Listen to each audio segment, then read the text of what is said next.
1, 2. Say it with me, boys. I'm about to be 4. Oh, I'm about to be 4. I'm about to be 4. Oh, I'm about to be 4. What? I'm about to be. I'm about to be. The day has arrived. I'm about to be 4. Oh, I am 4. Oh, I am 4. We've been singing that song for the past couple of months. Yes, I've been like, boys, come on. And I say, I'm about to be 4. Oh, McCaden gets the B-box. McCasey gets the singing. Car gets the dancing. Micaiah. We're going to work on her, girl. We're going to work on you. We're going to work on you, Micaiah. You got to get with us when it's time to get with us. You heard me? I'm about to be 4. I'm about to be. Hey. Thank the Lord. I've seen my 40th day. My born day. 39, Lord. Let me just say I'm glad 39 I'm glad 39 is a wrap, okay? I'm glad it's a wrap on that. 40, okay? Come on. Come on, 4 decades. Come on, somebody. Micaiah, I'm in the car like you said. She said, Micaiah is my CD, okay? My creative director. And she be giving me tips and pointers on what she be wanting.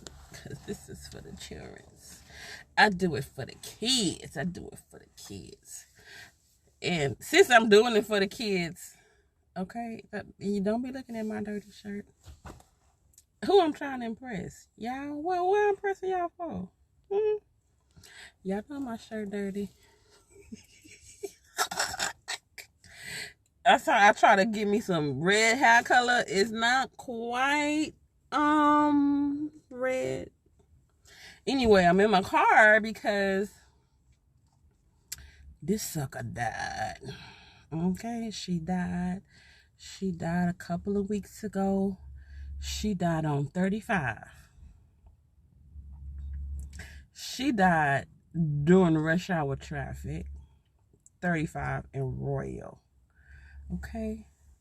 That tell you something. Around 5 o'clock. She died with the children in the car.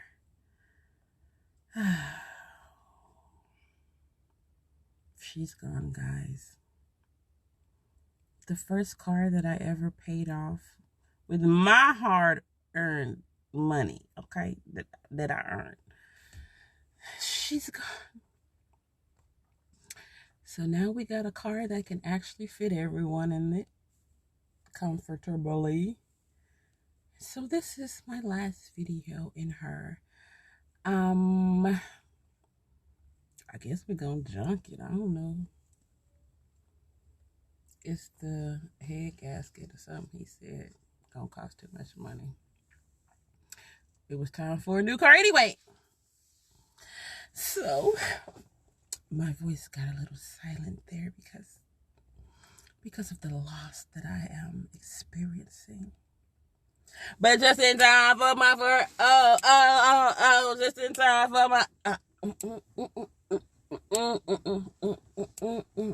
just in time for my okay. Now, story time with mommy. Now that I got all of that out the way, story time with mommy. Okay. And y'all were actually with me on this story. Is the day that I met an angel. Yes, I did. I don't care what nobody tell me. I don't care what these non-believers say. I met an angel. Okay? Now, let me just start by saying I grew up on the east side of San Antonio in the 80s. Okay? This was the 80s. This was the crack era. This when they dropped off crack in the black communities, the government did. And it was this one location called Sonny Mitchell off of Martin Luther King. Of course, it was on Martin Luther King. What other street would it be on? Okay. And all the crackheads used to gather. And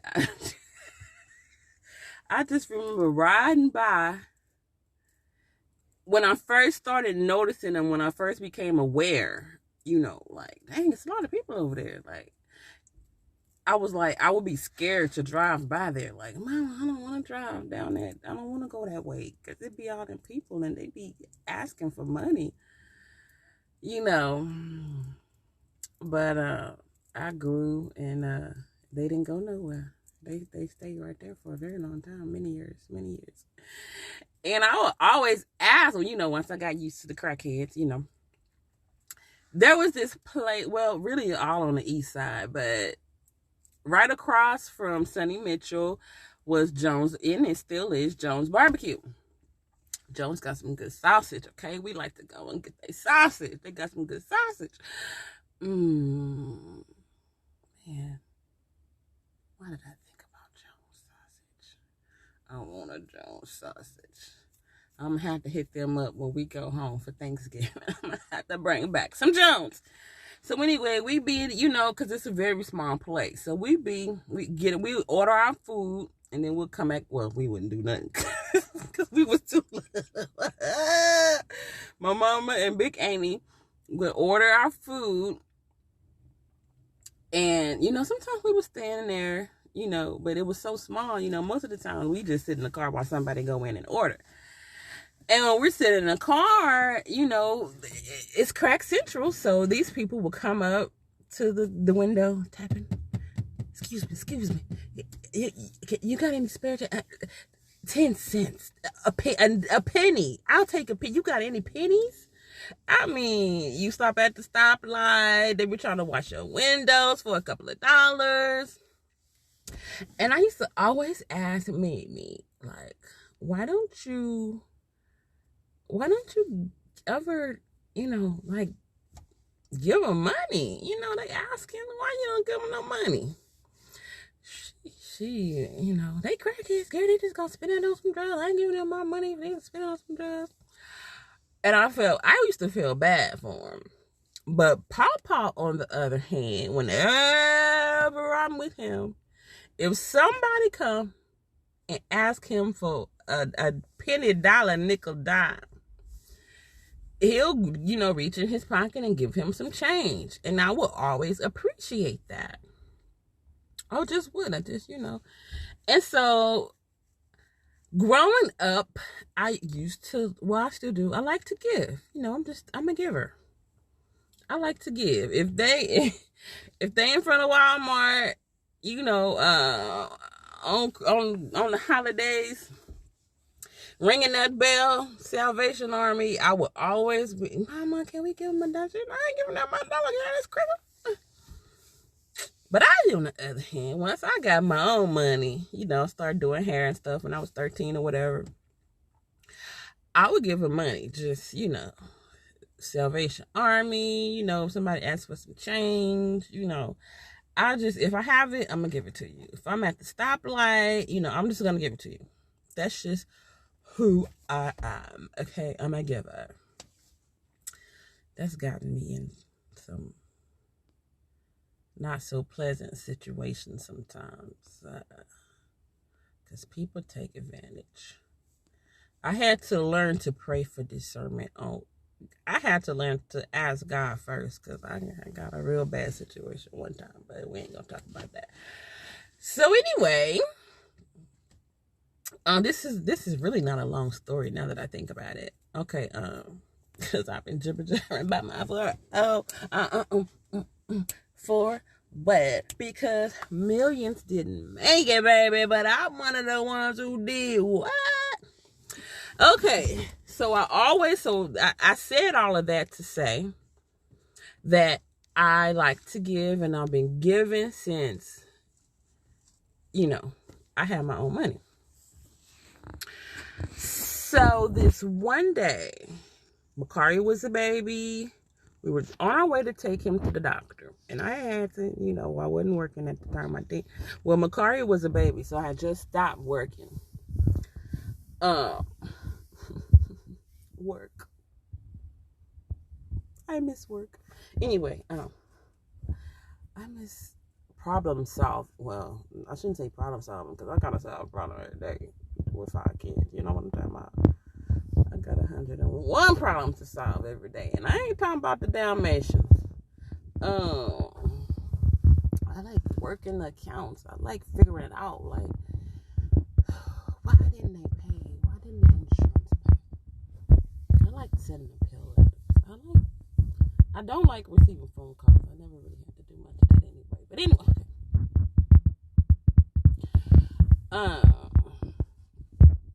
so, you know, I had some money. So, you know what? I was buying this and that. Y'all need this and that, you know, whatever. On this particular day, that was it. I was like, we was on our way to the doctor. Micaiah, McCaden, and Makari, he was a baby. We was on our way to the doctor, and I told them I had stopped at the store to get something, and I was like, okay, y'all, that's it. You know, I just got, you know, a certain amount of money left, and after that, I ain't gonna have no more money. So you can't be asking me for this and asking me for that. And so,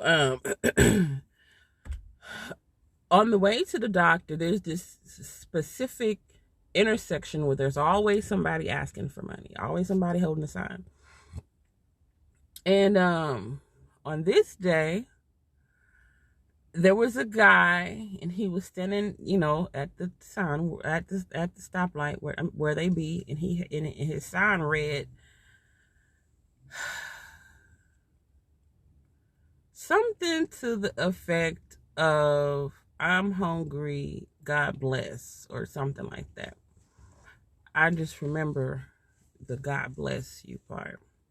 And I said out loud, don't be putting God in it. I'm going to give you some money. I don't know why. I don't know why I said that, but I did.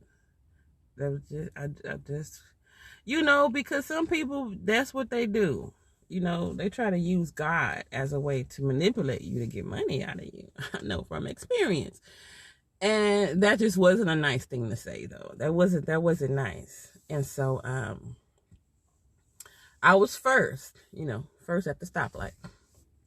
So I'm driving, and I'm looking at him, and I'm reading his sign, you know, and I was like, okay, I just told the kids, that's it. I ain't got no more money out of this. That's a wrap. Well, you know, daddy work, but still, whatever. So I stop at the light, and he's looking at me. And I reach over to the passenger seat to grab, you know, some money out of my purse or whatever. And when he seen me reach over, because I'm at the stoplight and I got to watch my surroundings, okay? I always watch your surroundings. Okay? So I reach over to give, you know, my wallet or whatever. And then when I glance up, I see him, and it's hard to describe, okay? So bear with me. When he seen that I was reaching over to give him some money, when he seen me reaching over, and I looked back to glance at him, his body was like,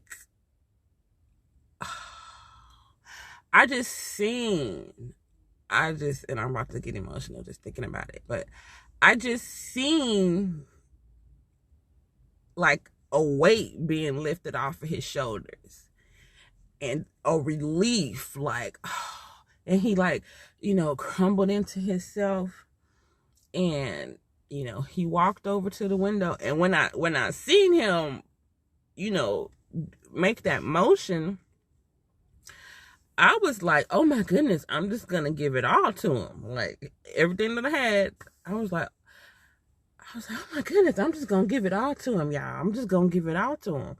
So I grabbed my money, and he was walking over to the car, to the window, and he was so grateful.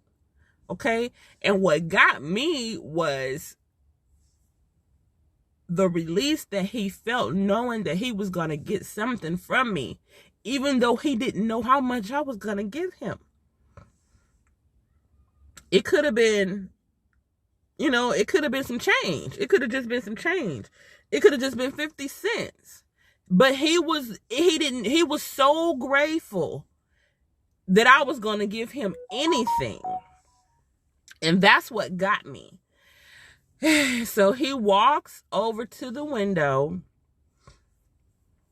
all emotional, and he's crying, and I'm crying, and there's really no words spoken, and we look in each other's eyes. When I looked into his eyes, I felt something that I have never felt before. In all of my years of giving, in all of my years of Salvation Army, in all of my years of somebody running up to me at the gas station, hey, I got a basketball team and we trying to get it popping. You got anything? I told these one guy, I was like, y'all out here asking for, I know I could tell they was genuine. I'm like, y'all out here asking these white people for money and these people for money. Y'all need to be organized. Put on a t-shirt. Put on your team shirt. Represent who you asking money for. You can't be just coming up to people talking about we trying to go to the championship and we can't afford it and you're not representing your team. Anyway, try to give them a little tip in there so you can get some more money, okay? Out of all of the years, I have never felt what I felt just by looking in his eyes. He said thank you, but before that, it was like a connection. It was a connection. When I looked in his eyes, it was a connection that I've never felt before. He's crying. I'm crying. He's like, thank you. And after that, he didn't go to nobody else's car. They go down the line. They go down the line. They be there hour, and that was another thing that, I don't know how long he had been there. Anyway, they wait. They gonna go to every car because they trying to get that money. They want as much as they can get. He didn't look and see how much money I gave him, even though it was dollars. I mean, it was, like it wasn't change, it was dollars. He didn't look to see how much money I gave him. And he didn't go down the line to get some more. And he humbly walked back to that pole and just sat within himself. And I'm over here just a boo-hooing, I'm just a crying. And then the light turns green. We look at each other again. He waves, I wave, and I go on to the doctor. They be there all day. Y'all know how they are. They be there all day. We wasn't at the doctor that long. When we got out the doctor, he was not there. He was gone. When I seen he wasn't there, I was already like wrestling within myself. Like, wow.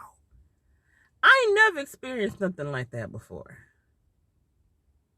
I never felt all down from the top of my head to the bottom of my feet. I ain't never felt nothing like that before.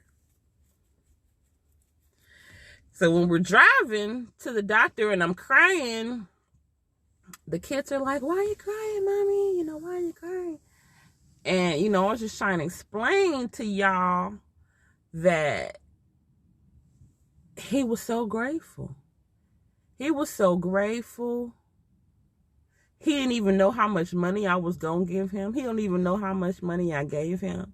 I said, people like that, they be out there all day. So ain't no telling how long he been out there. Ain't no telling how many cars passed him by and didn't give him nothing. And he was just grateful to get something. To get something. And I said, y'all, I think that was an angel.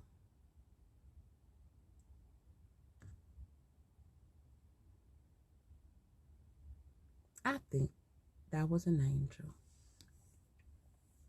And can't nobody tell me otherwise. Can't nobody tell me nothing. I'm distracted because I see y'all here now. I was wondering when y'all was gonna come home. I was hoping it would be another hour or so. You heard me?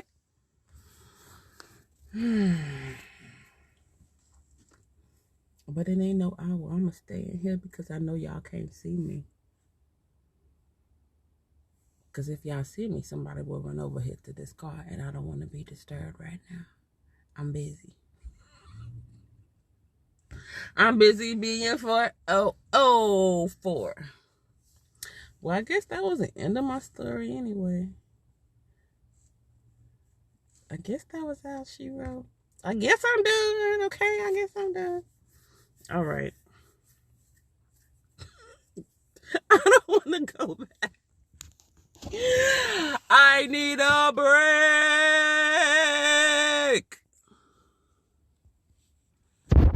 I was supposed to be in Vegas for this birthday. But the way that Corona's set up, I ain't trying to play no games. I ain't playing with nobody.